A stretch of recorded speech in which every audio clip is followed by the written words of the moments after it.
그래서 여기서 말하는 이 네 가지는 영혼의 실체가 있다라고 주장하는 기원 전후에 있었던 네 가지 집단을 얘기하는 거예요. 불교하고 다른 외도들, 저건 인도 철학에서 굉장히 중요한 문제이기는 한데 중국 사람한테는 별 관심이 없는 문제예요. 그래서 아상인상, 중생상, 수자상 그러는데 번역하기가 너무 어려웠기 때문에 어쩔 수 없이 저렇게 한 것 같아요. 불과 한 4, 5년 됐죠? 지금은 거의 골목길에까지 커피 전문점이 다 들어와 있는 그런 상황이 됐고, 커피를 집에서 배달시켜서 먹고 뭐 이런 상황까지 지금 처해졌으니까. 그게 가능한 이유는 우리한테 특정한 차 문화라든지 이런 게 없었죠. 음료 문화가 특별한 게 없었죠. 일제강점기 때 들어온 문화 중에서 보리차 문화가 있었고, 일본에는 오차라 그래가지고 그 엽차 주는 게 있거든요. 그런 문화가 있는데 우리는 이제 그 전통이 잘 안 맞은 거죠. 그게 안 맞는 게 이제 녹차도 비싸고 우리는 그거를 이제 자체 수급할 여건도 안 되니까 그렇게 해서 이제 제일 싸게 쉽게 만들 수 있는 게 보리차였었고 그게 괜찮았습니다. 근데 그게 몰라요. 제 기억에는 저게 언제 없어졌다고 저는 생각하냐면 물에 대한 신뢰가 떨어졌을 때. 왜 차문화가 나오냐면 물이 불안정해서 차문화가 나오는 거거든요. 정확하게 말하면 물이 불안정하기 때문에 자꾸 배탈이 나죠. 그래서 어렸을 때 정로왕 같은 게 상비약이었었고 그러던 시절이 있었던 거예요. 근데 지금은 그래서 이제 보리차라도 마시는 게 그냥 맹물을 먹는 지하수를 먹는 것보다 배탈률이 적었어요. 그래서 그게 보리차가 일시에 쫙 이렇게 퍼져버리거든요. 그리고 그걸 일본식에서 영향을 받았기 때문에 그걸 엽차라고 불렀었죠. 우리가 보리차라고 부르는 게 아니고 엽차라고 불렀었죠.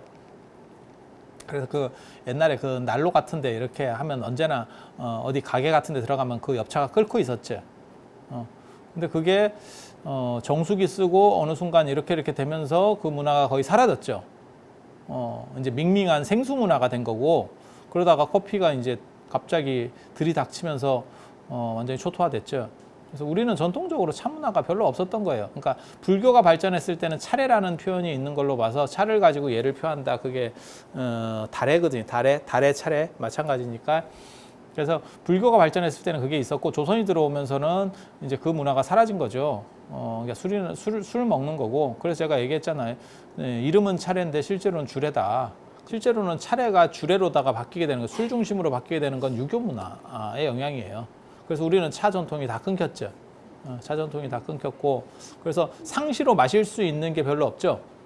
예전에는 차를 놓고 당나라 때나 이런 때는 차를 놓고 입하고 하는 문화가 있었어요. 불교가 강하니까 술을 잘 못 먹게 되는 거고, 술을 먹는 사람도 이제 뒤에서 먹어요. 앞에서 먹는 게 아니고. 이슬람도 마찬가지입니다. 술 못 먹게 하니까 제가 뒤에서 먹지 앞에서 못 먹어요. 그리고 앞에서는 이제 차 마시면서 계속 입하고를 해요. 그게 당나라 풍습이야. 그렇게 해서 만들어지는 게 다방이에요. 다방. 다방. 다방이 찻집이라는 뜻이잖아요. 옛날에는 그냥 건전한 다방이에요. 지금 차 마시면서 입하고 하는 거죠. 그러니까 남자도 하는 거고 여자도 하는 거고 그냥 그렇게 하는 거예요. 그렇게 해서 우리는 차 문화가 없다 보니까 거기 대체할 수 있는 게 별로 마땅한 게 없었고, 커피가 들어오면서 지금 갑자기 어느 순간에 한순간에 아니 이렇게까지 급격하게 무너진 문화 전통에서 이렇게까지 급격하게 무너진 경우를 본 적이 없어요. 그러니까 피자나 이런 것도 들어오는 정착 기간이 상당히 걸렸어요. 피자, 뭐 스파게티 이런 것들도 뭐 우리한테 다 주변에 있지만 상당히 걸렸거든. 야, 이거 커피의 속도는 진짜 놀라운 식음료, 우리나라 식음료 변천사에 있어서 진짜 가장 놀랍지 싶은데. 그리고 그 가게 숫자를 보면 더 놀랍죠. 이런데도 커피집이 있다고 싶을 정도까지 들어왔죠. 아니 그렇지 않아요? 그리고 참고로 말씀드리면 커피가 원래 이슬람에서 그 철야기도 할 때 마셨던 종교 음식이에요. 종교 음식. 그래서 아라비카라고 하는 얘기가 있는 거고, 아라비아인들이 먹은 아라비아랑 관련이 된 그 아라비아라고 하는 거는 이슬람이에요. 그래서 그 커피가 나중에 유럽으로 넘어가고, 이제 프랑스 사람들은 발음이 카페죠, 카페. 그래서 카페도 있고, 문화적 전통이 없는 거가 걸리면 이렇게 일순간에 쫙 넘어오기도 해요. 쫙 넘어오기도 해요. 그래서 문화라고 하는 것은 서로 다른 상황이고, 이게 변동될 수밖에 없어요. 그래서 그 와중에서 이제 번역의 문제 얘기를 하는 거고, 당연히 번역에도 문제가 있겠죠. 그래서 구마라집 같은 경우는 그걸 어떻게 다 쳐내고 처리를 하겠다, 뜻 중심으로 하겠다. 그래서 전에 그 차 얘기에서 중국 사람이 생각하는 차하고 한국 사람이 생각하는 차가 다르다니까요. 그래서 제가 그 얘기를 해줬어요. 우리나라가 차를 이렇게 볼 때 커피 들어오기 전 얘기예요. 나는 차가 망할 거라고 생각을 하는 사람이기 때문에 한국 차는 망할 거다. 왜냐하면 너무 비싸고 번잡하고 그 다음에 가오잡는 쪽으로 갔기 때문에 보편성을 가지고 가야 된다라고 계속 제가 주장을 했었고, 그래서 그 다도하는 분들한테 그런 얘기를 하니까 안 먹혀요. 한국 다도하는 분들한테.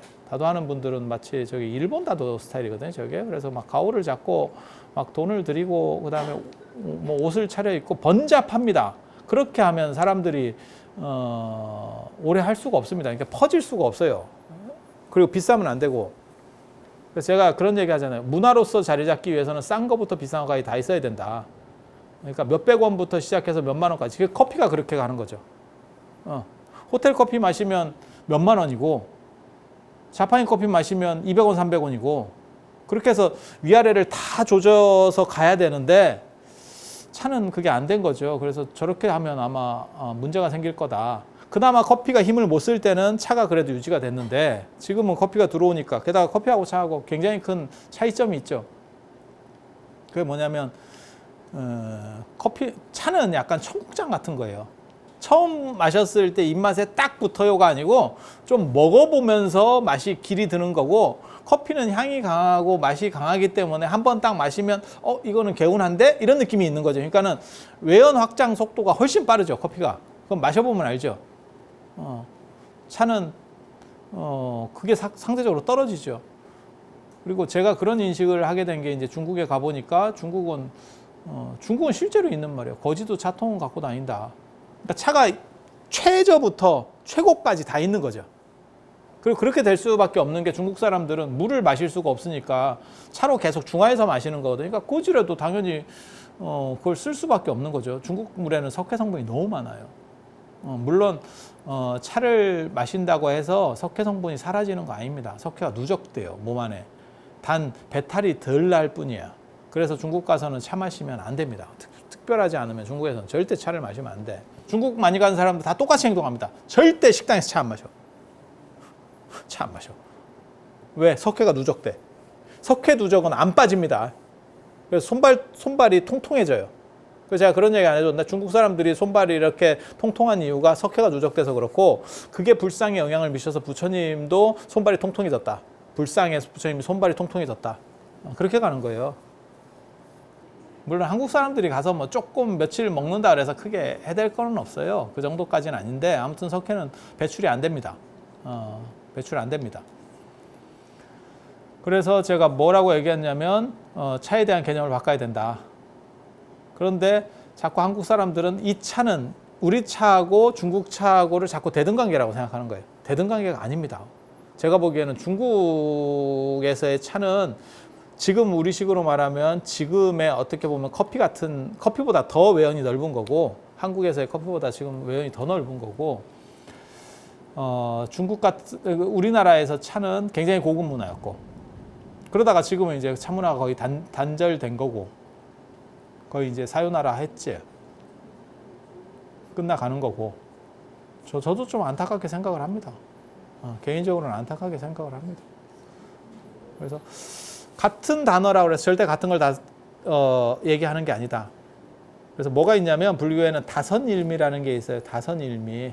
차하고 선은, 차하고 명상, 이 선은 한 맛이다. 한 맛이다.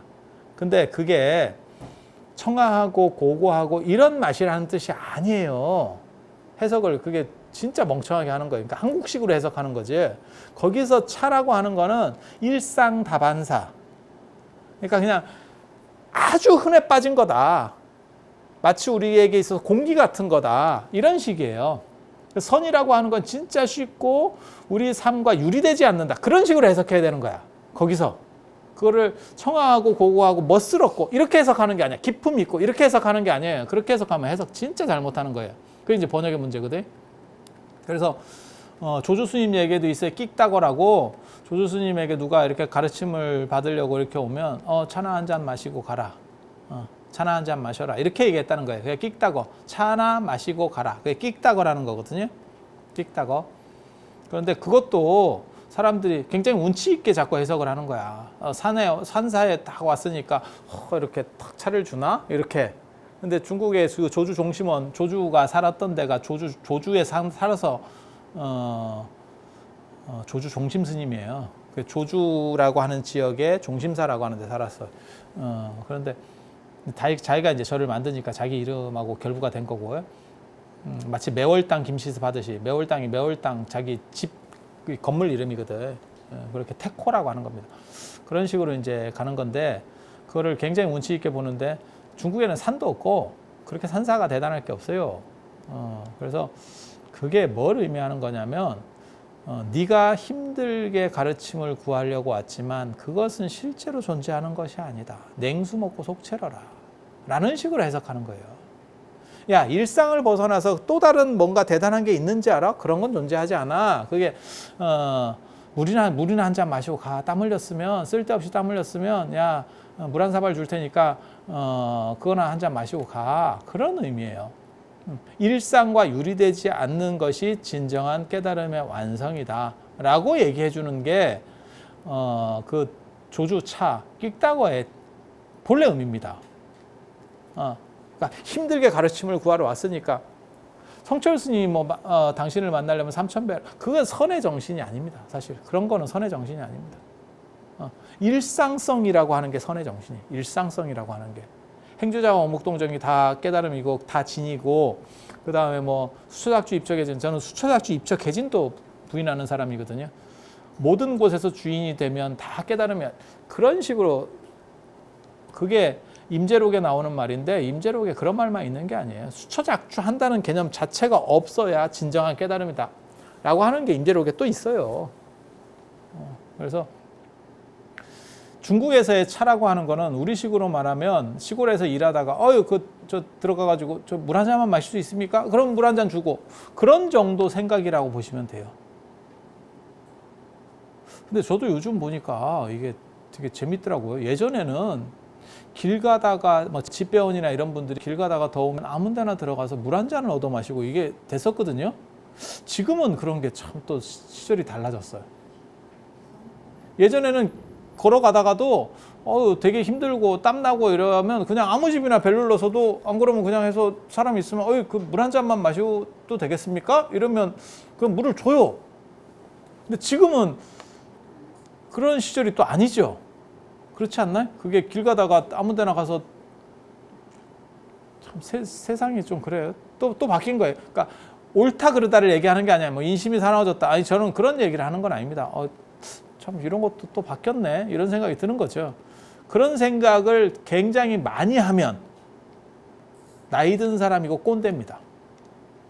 그리고 이런 생각이 별로 없고 제가 늘상 얘기하잖아요. 미래에 대한 생각이 많은 사람이 젊은 사람. 현재에 대한 생각이 많은 사람이 그냥 보통 사람.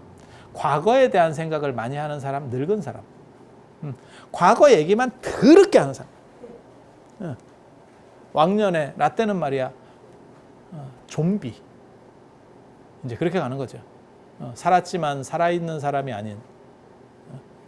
그래서 중국에서 차라고 하는 거는 우리식으로 말하면 냉수랑 비슷한 거예요.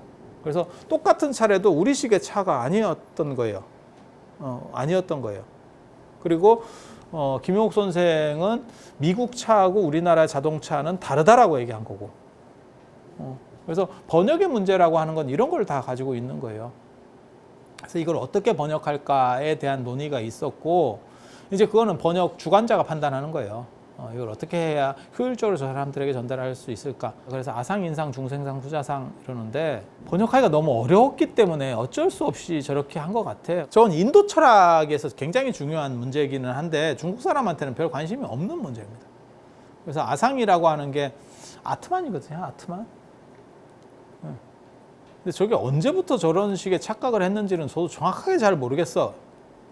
삼국유사에 보면 자장 스님이 맨 마지막에 돌아가실 때 문수보살이 이렇게 나타나는데 결국 못 만나고 갑니다. 그때 문수보살이 뭐라고 얘기하냐면 아상이 높은 놈은 나를 못 만나 이러면서 가버린다고. 근데 마치 그게 아상 같은데 실제로 여기서는 아트만, 영혼의 실체가 있다라고 하는 거거든요. 인도 사람들의 두 가지가 있어요. 윤회를 하는 데 있어서 영혼의 실체가 있는 윤회가 있고 실체가 없는 윤회가 있어요. 실체가 없는 윤회가 불교 윤회고 그게 불교의 특징입니다. 실체가 있는 게 힌두교 바라문교예요. 힌두교 바라문교. 그래서 여기서 말하는 이 네 가지는 이 영혼의 실체가 있다라고 주장하는 기원 전후에 있었던 네 가지 집단을 얘기하는 거예요. 그러니까 불교하고 다른 외도들, 저것들은 불교하고 완전히 달라.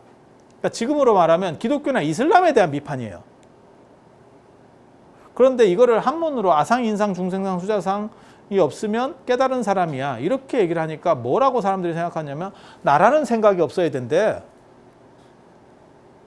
그래서 아상을 일반적으로 받아들이면 아만이 없어야 된다. 아만이 공부하지 않아야 돼. 하심할 수 있어야 된다. 이렇게. 그게 아상이 없는 거래. 야, 내가 나라는 생각이 없으면 그게 인간이냐? 자기가 자기에 대한 인식이 없다고요? 그럼 무정물이에요. 이런 책상 같은 거. 그건 사람이 아닙니다. 내가 나라는 생각이 당연히 있어야지. 불교에서는 깨달음을 얻고 나서도 깨달음에 대한 생각이 있는 거예요. 그게 제가 지난번에 얘기해드렸던 예불문에서 개향, 정향, 해탈향, 해탈, 직연향이라고 하는 해탈에 대한 관조라고 하는 부분이 있는 거예요. 그게 불교식이에요. 깨달음까지도 그것을 인지하는 또 다른 인식이 있어야 되는데 나라는 생각도 없어야 되는데 이건 말 같지도 않은. 오분향은 그러면 이 동네에서 만들어진 겁니까? 아닙니다. 저거는 오분법신이라 그래서 초기 불교에서부터 있었던 부처의 가르침인 게 맞아요. 실제로 부처님 생애도 보면 부처님께서 깨닫고 나서 내가 진짜 깨달았나에 대한 재인식을 한다라고 하는 게 율장이나 사분율이나 저 남방의 빨리율에서 벌써 나오기 시작하거든요. 그러니까 자기에 대한 재인식 부분이 있는 것은 맞아요. 그리고 그게 인도식 사고도 맞고, 왜냐하면 인도 사람들은 관조 문화이기 때문에 자기를 재인식하는, 관조하는 부분들이 존재하는 거거든요. 그래서 이 아트만이라고 하는 게 나에 대한 인식이 없는 것, 함무라는 것, 이런 거 절대 아닙니다. 아상이라고 하는 게 실체성이 존재하는 것, 윤회에 있어서 실체성이 존재하는 것. 저게 바라문교, 힌두교에서 가장 대표적 교리예요. 대표적 교리. 그리고 인상이라고 하는 것도 아상, 인상, 중상, 수자상이 다 똑같은 거예요. 다 아트만 계열입니다. 어떤 실체시 여기는 거. 그러니까 윤회에 있어서 두 가지가 있대. 인간에게 있어서 나라고 하는 개념이 두 가지가 있대. 그러니까 윤회는 그냥 집어치고, 윤회는 복잡하니까 그냥 집어치고 알아듣기 쉽게 얘기하면 나다라고 하는 생각이 인간에게 다 있어요. 나라고 하는 생각이 없지는 않거든. 근데 이게 어떻게 구성되냐면 실제로 태어났을 때는 전생에 가지고 있었던 기본적인 것만 깔려 있고 이 세상에 특별한 나라고 하는 것은 없대.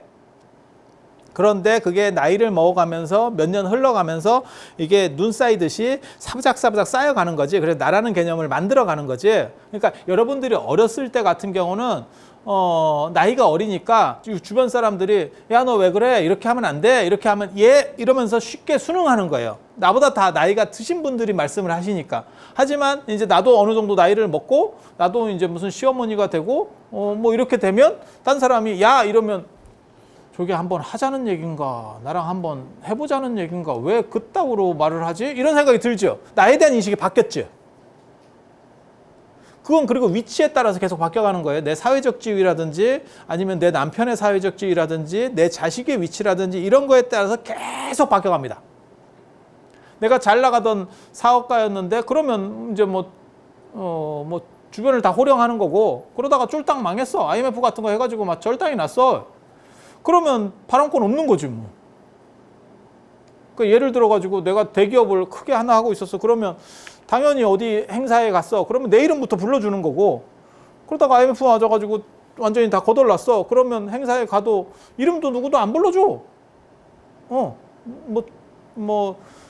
그게 인사하는 순서가 전부 다 서열 순서거든요. 행사에서 인사하는 순서가. 그런 거하고 똑같지. 그때마다 내 기준은 계속 바뀌어가는 거죠. 바뀌어가는 거죠. 이렇게 실체가 없이 그냥 변화 속에서 나라는 것이 존재할 뿐이다. 그러니까 흐름으로서 인지하는 게 불교예요. 근데 아트만, 이 힌두교 쪽에는 뭐가 있냐면 어떤 실체가 핵이 있다. 핵심이 있다. 그 핵심은 바뀌지 않고 계속 상속된다. 그러니까 굉장히 재밌는 게 뭐하고 똑같은 거냐면 스마트폰으로 얘기하면 유심이 있다. 핸드폰은 바뀌어도 유심은 안 바뀐다. 이게 아트만설이에요. 불교는 어떻게 얘기하는 거냐면 다 필요 없고 실제로는 그것도 다 정보가 업데이트 되는 것뿐이지 실제로 그게 항상 고정된 게 있냐? 라고 얘기하면 불교예요. 그게 차이가 있냐? 라고 할지 모르겠는데 어떤 실체가 항상하다라고 하는 건 유신론적인 겁니다. 신이 항상하기 때문에 그 실체도 항상하다라고 얘기하는 거예요. 그리고 모든 것은 변화하기만 할 뿐이야 라고 하는 건 현상적인 거예요. 그리고 이건 인간적인 겁니다. 그래서 개념이 완전히 달라요.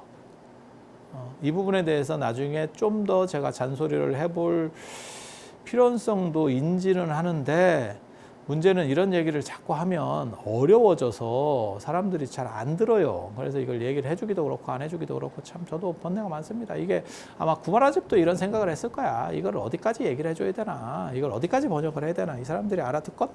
뭐 이러면서 번역을 했겠지. 예. 똑같은 거예요.